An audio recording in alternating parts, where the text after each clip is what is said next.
Bem, colegas, depois de termos falado da conceituação básica do Estado, dos elementos que compõem o Estado, vamos trabalhar agora em cima daquela teoria que você já estudou tanto, mas a gente vai encaminhá-la para as nossas nuances aqui administrativas, que é a teoria da separação dos poderes. A gente sabe que o Estado exerce três funções básicas, né? A função legislativa, de elaboração das normas que vão reger a conduta em sociedade, a função executiva, que vai transformar em atos concretos as normas que são abstratas, que vai aplicar, fazer valer, executar aquelas normas que foram previstas, e a função judiciária, que vai dirimir os conflitos surgidos durante a aplicação daquela norma, os conflitos surgidos na sociedade. Muito bem, todos sabem que essas funções deram origem aos famosos poderes de Estado. Claro que a doutrina constitucionalista gosta de dizer de maneira correta que não existem poderes de Estado. O que existe, na realidade, é o poder do Estado e uma divisão simplesmente funcional, né? Uma divisão de funções entre diversos órgãos estatais. Então, existem funções estatais e o poder estatal é único. Agora, esse é um daqueles inúmeros casos que a gente estuda em direito em que uma terminologia, apesar de ser atualmente criticada, ela acabou se consagrando pelo uso. E consta, por exemplo, da própria Constituição, quando se fala em poderes legislativo, executivo e judiciário, se aparece uma questão de prova dizendo são poderes independentes e harmônicos entre si, o legislativo, executivo e judiciário, você não vai marcar falso, dizendo que na realidade só existe um poder. Não, a terminologia se consagrou pelo uso e você tem que lembrar sempre. Parece a dica mais óbvia do mundo, mas eu tenho que repetir muito, que eu vejo muito aluno que se atrapalha em prova de concurso e quer marcar falso numa coisa que está escrita na Constituição. Pelo amor de Deus, não bote F, não bote falso na Constituição Federal. Certo? Então você vai ter que admitir a utilização dessa palavra poderes, porque afinal de contas ela é consagrada pelo uso e consta da Constituição brasileira e demais normas que compõem o nosso ordenamento jurídico. Mas você tem que ter em mente a teoria correta para responder também a eventuais questões que sejam mais teóricas, que falem que o poder do Estado é uno. Na realidade, essa divisão em blocos orgânicos tem algumas finalidades, nós vamos analisar, mas uma delas é repartir essas atribuições, né, para especializar certos órgãos em certas funções. Aquela história, o especialista, ele tende a fazer um trabalho de maneira com maior qualidade do que o pato, né? Eu falo pato porque o pato é um bicho que nada, que diz voar, né, que anda, corre, mas faz tudo mal, né? Ele corre se tropeçando, nada mal. Então, quando eu falo o especialista é o cara que não é o pato, não é o cara que faz tudo. Ele faz certas coisas, mas faz mais bem feitas. Então, normalmente você iria imaginar que se você especializa um órgão para dirimir conflitos, juízes especializados nisso, eles vão agir melhor do que, vão desempenhar a atividade com mais qualidade do que se você mantiver nas mãos das mesmas pessoas todas as funções. Mas nós vamos ver que o principal objetivo não foi nem a especialização de funções, foi evitar abuso, como nós vamos comentar. Mas de cara, há uma separação de funções, uma separação orgânica, certo? Criam-se três estruturas independentes e harmônicas entre si. Vejam, o legislador constituinte colocou bem ao lado uma palavra da outra, né? Independentes e harmônicas. Independência para que uma estrutura não se sobreponha à outra, né? Impondo sua vontade, atropelando as demais. A harmonia, a independência existe, mas a harmonia existe justamente para evitar esse atropelo. Tem que conviver harmonicamente. Por isso que se cria aquela teoria chamada de freios e contrapesos, né? Porque todo poder tende ao abuso. Não lembro quem falou a frase, mas uma autoridade já falou que o poder sem o abuso não tem graça. Olha que coisa forte. Todo poder tende ao abuso. Por isso que o cara falou, sem abuso não tem graça. Se for para exercer o poder dentro do limite engaioladinho, não tem graça. Já teve outro que falou que depois que eu descobri o poder, eu deixei de beber. O cara substituiu um vício por outro. Então, para evitar abuso, é necessário que um poder controle o outro de forma a garantir a harmonia. Né? Então, dentro dessa lei, se ao bloco legislativo, se ao poder legislativo compete elaborar as normas, mas a gente sabe que essas normas têm que estar em consonância com a Constituição, a gente sabe que o Poder Legislativo, em certos momentos, poderia querer elaborar a norma contrariando a Constituição. Ou emendar a própria Constituição contrariando uma cláusula pétrea. Aí o que é que acontece nesse caso? os outros poderes podem tomar providências. Pode, por exemplo, o presidente da República propor uma ação direta de inconstitucionalidade perante o Supremo Tribunal Federal. Então, por iniciativa do Executivo, o chefão do Executivo, o Judiciário vai frear aquela atuação do Congresso Nacional. Imagina que é uma lei, olha como uma coisa é bem recíproca aí. O Congresso editou uma lei, o presidente da República entende que é inconstitucional, então o presidente controla aquela lei vetando-a, veto porque é inconstitucional. Mas o parlamento diz, não, quem está abusando é o presidente, derruba o veto. Então vejam, o presidente, o Executivo, controlou o Legislativo, depois o parlamento controlou o que o presidente fez, controle recíproco, derrubou o veto.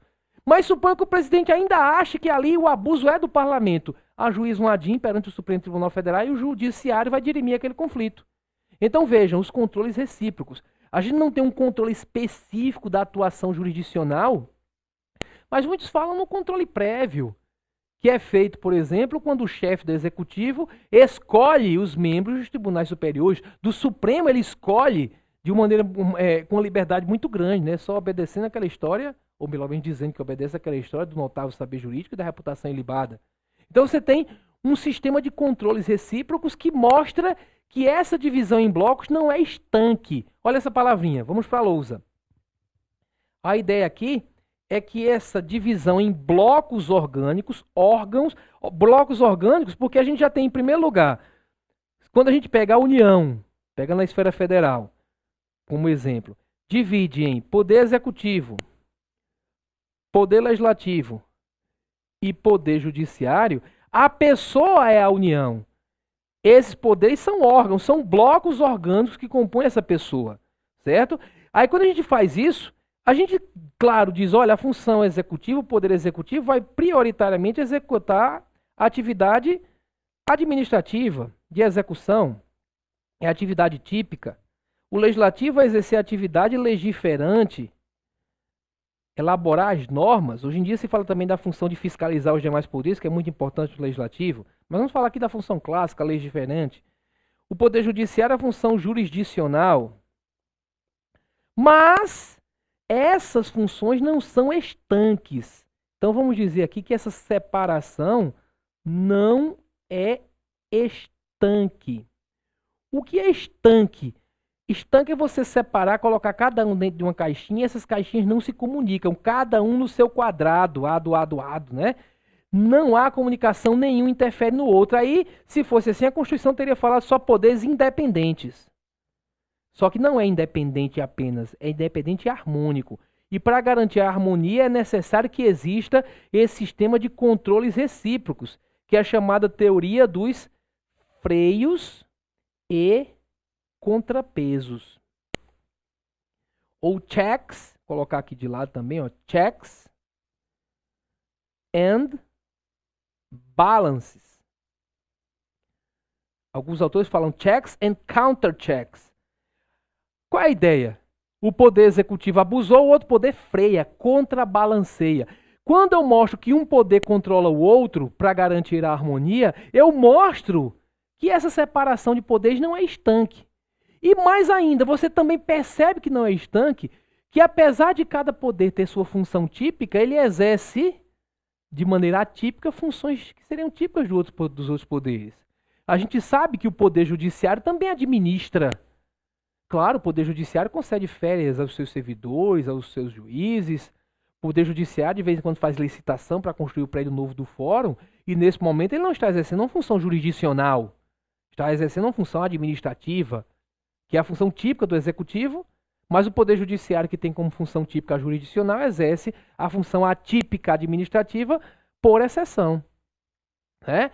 Da mesma forma, o Legislativo também exerce a função administrativa, porque concede férias aos seus servidores, faz licitações, realiza concursos públicos. Tudo isso é administrar.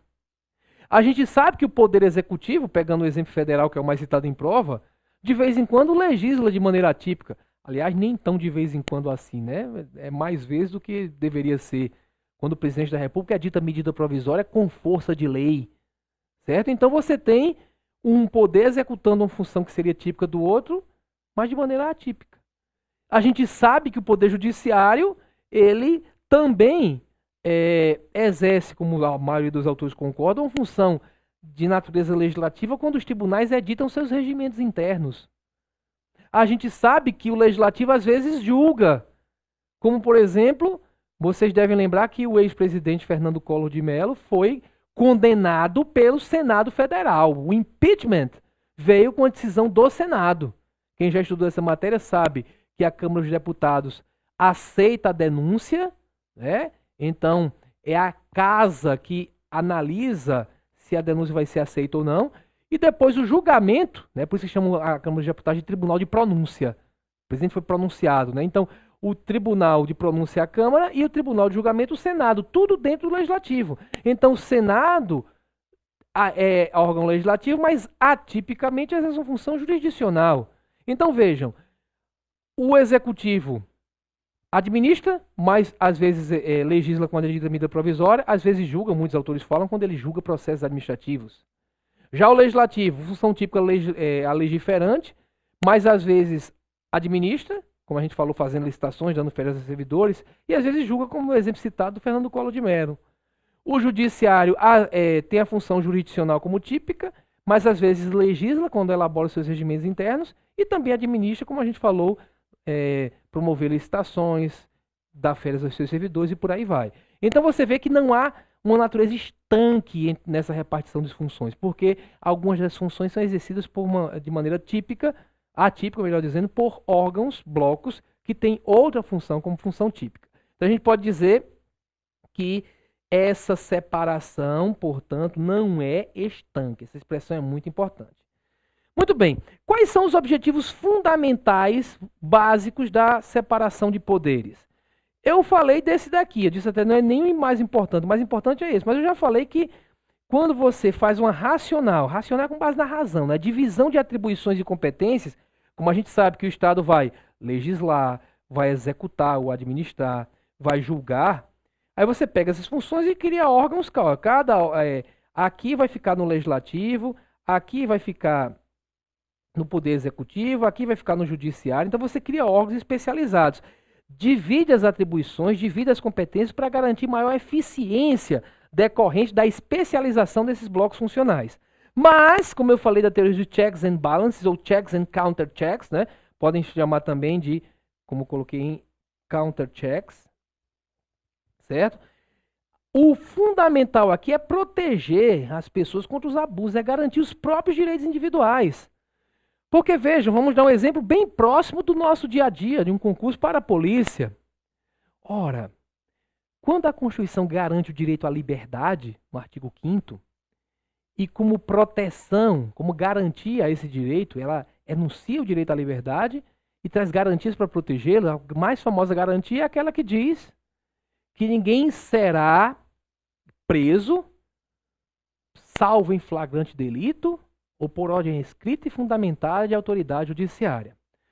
Mas suponham que um policial prendeu uma pessoa para averiguação.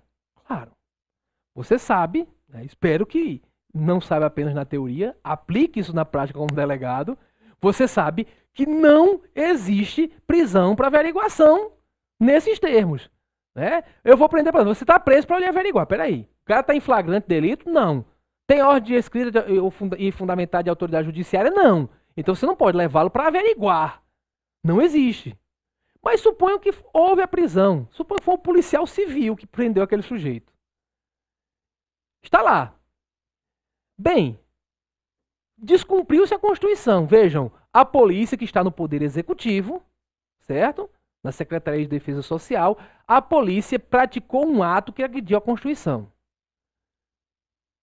Temos que controlar. Como é que se controla isso aí? Qual é a ação judicial cabível para relaxar essa prisão? Para pôr em liberdade aquela criatura que foi presa de maneira indevida? Você sabe que é o habeas corpus. Então, o habeas corpus é uma garantia da garantia. Porque, veja, o direito é a liberdade. O manto que protege o direito a gente chama de garantia. Então, o direito à liberdade, a garantia é a que diz que você não pode ser preso, salvo em flagrante delito e por ordem escrita e fundamentada de autoridade judiciária. Então, isso é uma garantia que protege o direito à liberdade.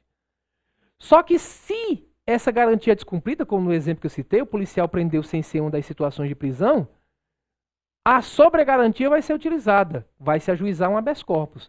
Agora, imaginem que o policial civil prendeu e quem fosse julgar o habeas corpus, o pessoal diz, olha, quem é que vai julgar? Claro que quem tem que analisar o que o policial fez é o chefe dele. Suponha que é o delegado que comanda tudo naquela delegacia. É ele que analisa. Se ele não relaxar a prisão administrativamente, a autoridade deveria fazer isso.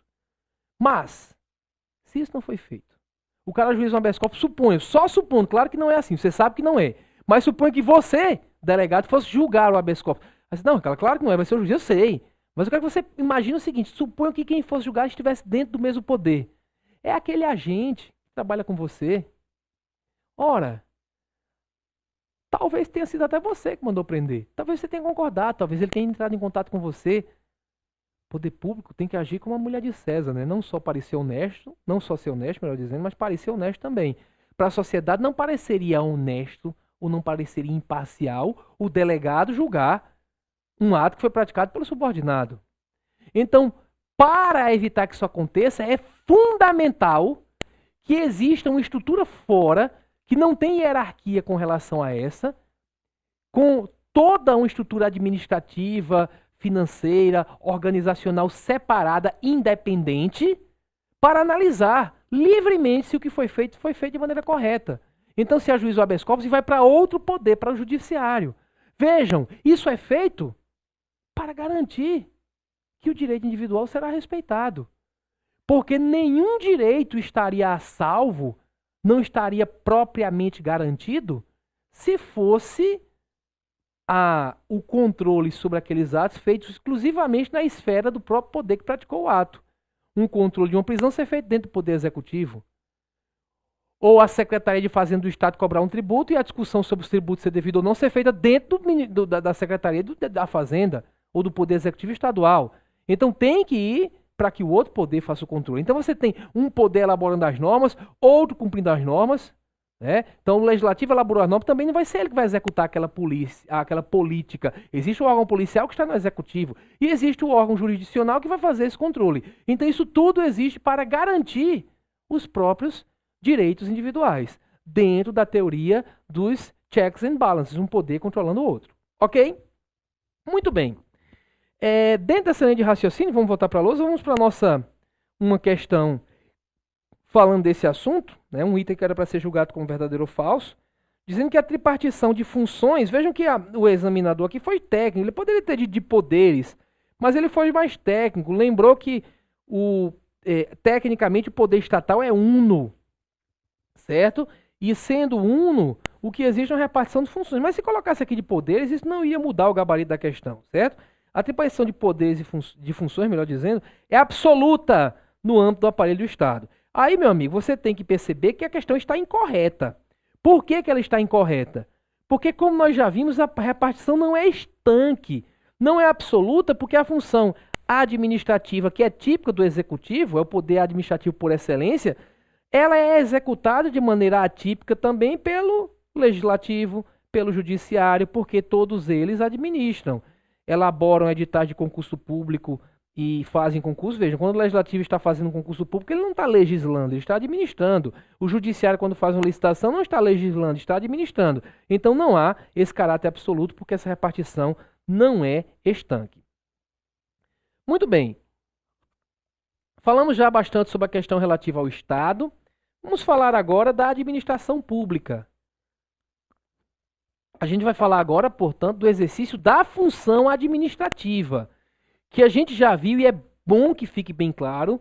E isso é o ponto mais importante que a gente tem que tirar da definição anterior, que é mais estudada até em direito constitucional, é que a função administrativa, então aqui, função administrativa, ela é exercida nos três poderes, certo? No executivo, aí ela é exercida por excelência. O poder executivo é o poder administrativo por excelência. É a função típica do executivo, certo? Mas ela também é exercida no legislativo, ela também é exercida no judiciário, caso em que ela é função atípica desses poderes, ok? Bem, vamos trabalhar agora diferenciando governo de administração. Olha, antes de olharmos aqui cada uma dessas características, eu quero que você raciocine comigo somente o seguinte. É bem fácil diferenciar. É bem fácil. Governo é a cabeça. Administração são os braços, as pernas, é o corpo, é a parte que age. Governo é o que decide, que manda as ordens para que o resto execute. Governo é o cérebro. Pensando na atuação estatal, vejam, quando um cara se candidata, a gente está em época de eleições, né? Então, quando uma pessoa se candidata, o cara vai, lança um programa de governo, ou diz, olha, eu prometo melhorar a segurança pública, melhorar a saúde, vou comprar tantas viaturas, contratar, admitir tantos delegados e por aí vai.